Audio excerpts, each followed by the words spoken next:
We're going to do an update on little Pixie, the 10-week-old toy puppy poodle who came into us about 2 weeks ago now. So for anybody who hasn't watched our previous video, Pixie came into us. She didn't have a name.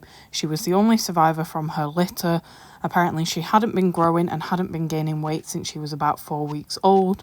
To our understanding, they hadn't had her to the vets in that time, so we rushed her to the vets. Since her vet's trip, she has been to the specialist at the Liverpool Small Animal Veterinary Hospital.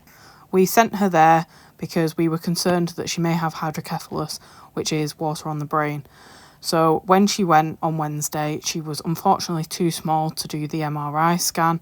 They were concerned that with her size, even though she has grown in the week that she's been with us and she has gained weight, they didn't think that she was strong enough to go through the 40-minute scan that it would take to do that. So what they've said to us is that we need to keep up with the schedule that she's been on of her feeds and her milk every 4 hours for the next few weeks, and then we'll take her back and hopefully she'll have grown even more and gained more weight, which so far we're tracking her weight every single day and she is steadily gaining weight. But they've said hopefully then she'll be strong enough and big enough to do the MRI scan. So her foster carers are doing an incredible job because she is on 4-hourly feeds and milk. So that includes through the night. It is like having a baby, that they are setting alarms and getting up regularly to make sure she's getting everything that she needs. They're tracking every little detail of what she's taking so that they know if there's any changes in her behaviour from day to day, which would indicate a red flag situation of we need to take her back to the vets immediately. But in the meantime, her fosterers are really, really happy with how she is progressing, as are the rest of us at Poodle Network. She has gained weight, so when she came into us, she weighed just over 600 grams, and she now has reached over a kilo in weight. She's also grown in size, which is wonderful for us to hear.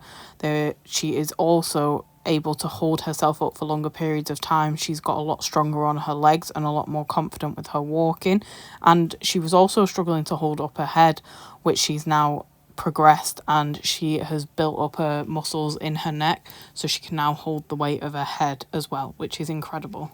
She's also progressed from having to take the milk from the bottle because she was struggling to drink out of a bowl, and she's now developed into being able to drink out of a bowl. She's also happily taking water at periods of times as well. So this is all really, really good news, and she is progressing very, very well. They did also check her heart and her lungs when she was at Liverpool, and they were really, really happy. They said they were all fine and extremely strong heartbeat. So that's good to hear as well. So we are looking for a hopeful outcome, even more so now with the feedback from Liverpool Small Animal Hospital. But this will be a long journey for Pixie. So if you want to stay updated on how she's getting on, then please make sure that you follow us. And once again, we are a charity who is run entirely by unpaid volunteers. Every penny that is donated to us goes towards the care, the rehabilitation, the rescuing and rehoming of poodles across the UK. Without those donations, our work would not be possible. Pixie's care alone will have vet bills upwards of £2,000 at the very least, if not more. So without those donations, none of this would be possible. And sadly, Pixie is just one incident from a number of poodles that have been handed into us requiring extensive veterinary treatment this year. And as always, we at Poodle Network UK are so grateful to everybody who donates and supports us in helping us to get these dogs the treatment that they need. So make sure that you subscribe and follow us so you can keep updated.